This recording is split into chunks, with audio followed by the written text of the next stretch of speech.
Hello বন্ধুরা, 2025 ভাদ্র মাসে একাদশীর সময়সূচি বিশুদ্ধ পঞ্জিকা অনুসারে জেনে নেব। এই একাদশীতে ভগবান শ্রী নারায়ণ পার্শ্ব পরিবর্তন করে থাকেন।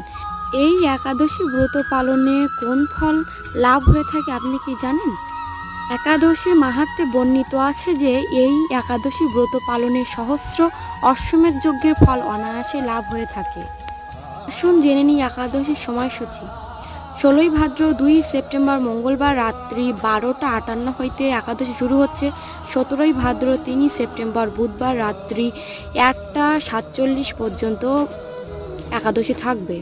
স্নাতক মতে একাদশীর উপবাস 17 ভাদ্র 3 সেপ্টেম্বর বুধবার, 18 ভাদ্র 4 সেপ্টেম্বর বৃহস্পতিবার সকাল 9টা 32 মধ্যে স্নাতক মতে একাদশীর পালন।